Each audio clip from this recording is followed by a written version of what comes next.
Hi there, my name is Peter and the Rabbi from another planet. Please like, share and subscribe and ring the little bell so you are notified when new videos drop. So this video is a very different one to the ones I normally do. Normally I talk about very geeky stuff like Star Wars, Doctor Who, Star Trek, important things, really important things. So today I'm going to be talking about something different and, the nature of reality and is this the end of the world? So, not quite as important. So, is this the end of days? And spoiler alert, yes, I think it is. And I don't think that's necessarily a bad thing. So, firstly, how did my mind get here today? Tonight is the Jewish holiday of Passover. Passover is really the beginning of the Jewish year, even though the Jewish year begins in October for it's called Rosh Hashanah, the Jewish New Year. This is a time of rebirth for the Jewish people, and it always has been. And we celebrate that in making it a very communal holiday. It used to be when there was a Jewish temple in Jerusalem a couple of thousand years ago that you would get together with your family, your extended family, and your friends, and you all get together and you would go into the temple. And you would have this meal. You'd eat the Paschal lamb, which was essentially a shawarma. A lot of people know you get this thing called matzah, which is a bread that only was baked very quickly. It's like 18 minutes because it wasn't allowed to rise. Whole story with that. I'm not going to go into that. And it used to be like it was like a big Iraqi pita. Those big like ashtenors. I'm not sure what you call it, but you get that. You get some of the lamb, put it in there. Some thing called charoset, some mora, like the spices. Wrap it up. Eat it. And that's it. That was the Pascal. But the most important thing, you used to do it communally. You used to do it as a group. You used to do it together. So, this year's... And so that tradition continued even after the temple was destroyed and the Jews were thrown into exile, so it has been for the last 2,000 years. And families would get together this night. If you're outside of Israel, it'll be tonight and tomorrow night. It's called Seder night. And you'll have this book where you recount the story of the Exodus from Egypt, and you tell it over to each other. So fine. So again, this is normally a very communal time. So this year's really weird. This year is really different because nobody can leave their homes. In fact, the lockdown in Israel got much stronger last night to prohibit people from leaving their homes and going to be with our other people for Passover. So we got this really weird situation. We got like elderly relatives who are sitting alone in their own homes this year when it's normally this really big family time. So whenever you're in situations like this, whenever you're in like really weird things where you go, well, this doesn't make any sense at all. A religious person, religious people go, well, what the hell's God doing? What's God doing? What the hell's going on here? So, I'm going to answer that question, but before I answer that, as a bit of a tease, can you hit the subscribe button? Let's say this isn't the end of days. I would like you to, even if it is the end of days, I don't think YouTube's going away. Either way, can you hit the subscribe button, the like button, the share button? All those are fan-dabby, double-dozy. I give stuff away each week on the channel. This week I'm giving away 2 Doctor Who DVDs, Peter Davison, Doomsday, and Black Orchid. I told you this was a geeky channel. All you need to do to win them is subscribe to the channel and leave the hashtag celery. Hashtag celery. Go and check the video notes. All the information you need to win it. Also, there's a Doctor Who story you can download in the video notes as well. Anyway, so you ask yourself, what the hell is God doing? How can this make any sense? And I'm going to come back to that answer at the end of the video. So, the question I'm posting is this the end of days? I think it is, and the reason I think it is because I think we're living through a biblical prophecy, which is really freaky, but I think we actually are. So the biblical prophecy in general concerns was it Jacob and Esau? So if you heard of Isaac had 2 children, Jacob and Esau. They were both identical twins. And the initial plan was in Isaac's mind that these 2 twins would work together in their service of a higher power, in their service of a deity. The more priestly spiritual one was Jacob, and he would be doing like studying into Kabbalah or whatever the stuff and teaching. Whereas the more like hunter grounded one was Esau. So he would provide food and look after Jacob. So and together they would have equal service to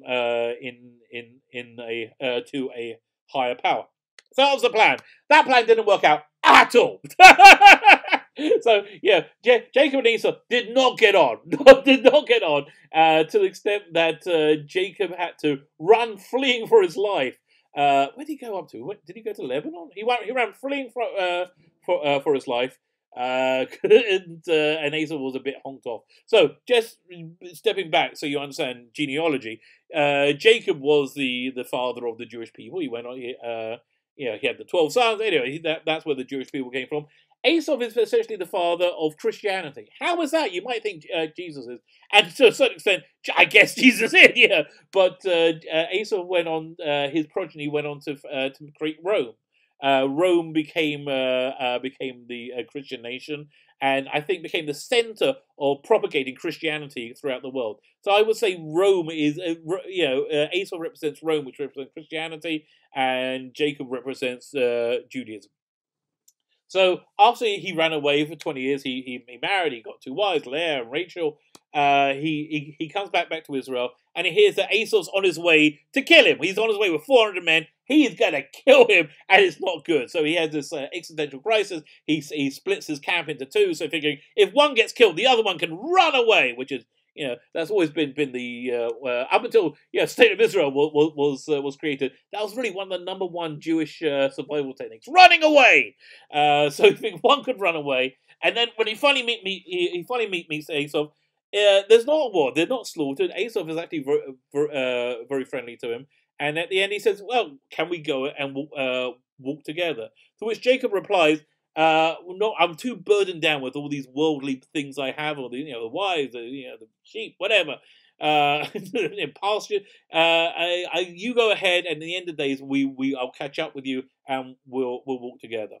So if Esau represents Christianity, the Christian world, and Jacob represents the Jewish world, for the most of the time, for the last couple of thousand years, we haven't walked together at all. We've had a bit of a fractious relationship. The Crusades, not so friendly. That's it. It's been kind of like that up until now, where I think religious Jews and religious Christians are very much walking together, because I think for the first time,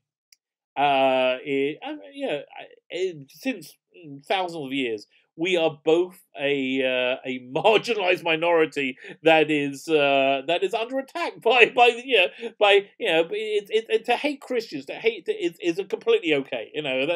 That kind of thing is completely okay in Western society, and to hate Christian values is completely okay. And I say biblical values, Old Testament values, are saying that both religious Jews and religious Christians we both share. So I think right now we are at the end of days, and we are walking together, and that's what I think the fulfillment of biblical prophecy looks like. I don't think it looks like lightning from the sky, even though lightning from the sky would be pretty cool. I think it looks like a slow, gradual, like something that could look natural, and it does look natural. So I started off with the question: what the hell is God doing? Why are all the Jews sitting on their own this year at Seder? Why can't they get together? And then by extension, also we're not allowed. All the synagogues are closed, and the major part of Judaism is communal prayer, like a really important part, and that's been forbidden now for last week, and it's a real hole in my life, a real mention in my life. So I heard one rabbi, was Rabbi Breitwitz, I think. He compared it to when a husband and wife were separated for a number of weeks, and they come back together. There's always a joy after. Absence makes the heart grow fonder. But I want to go more. I think we are at the end of days. I think we're genuinely, really at the end of days. We're living through this, unprecedented, and I would say reasonably biblical pandemic. It's like that that the entire world has to huddle in their homes for fear of going out because of a disease raging throughout the world. That sounds like the kind of stuff you see in the Bible. It just does to me. So I wouldn't be surprised if a year from now there's not a man riding into Jerusalem wearing a donkey, wearing a donkey. That happens already. Riding a donkey, that's a different thing. And look, he's either going to be my chap or he's going to be the Christian chap. That's my guess. Either way, I think it's all going to work out okay. And so really, that's just kind of like a little Passover blessing. Because again, I'm offline right now. Passover is going on right now. I'm probably sitting Seder with my family. Thank God, most of my family are home. Only my oldest son is away in the army. He wasn't able to come home for Seder this year. But thank God, we're mostly together. But I'm really hoping by next year we have a song we sing at the end of Seder. We say Shana Haba Bo Yerushalayim. That next year we will be in Jerusalem. And I know that the Jews can go to Jerusalem now, which is kind of a big deal for us. Let me tell you. But what that really means is that we will be able to go to Jerusalem at the temple and have the temple service and eat the Paschal lamb together. Again, if it works out that the Christians are right and Jesus walks in, I guess that's good too. I don't want to, but I think I want to be surprised if this year that we're all kept separate, and that it's just to increase our joy of next year when we all come together. And really, that's the point of this video. I really just want to give like a quick blessing to everybody out there that we should all just have unity. There is so much more that unites us than divides us. And even though we are all, my videos, we are parts of very, very fractured, divided fandoms right now, in Star Wars and Doctor Who. I really hope at some point in the near future that that things will invert and we will have this real unity that I think all human beings genuinely yearn for. So I just want to say happy Passover to everybody out there. My name's Sila Beckin, the Rabbi from another planet. Please like, share, subscribe, and ring that little bell so you are notified when new videos drop.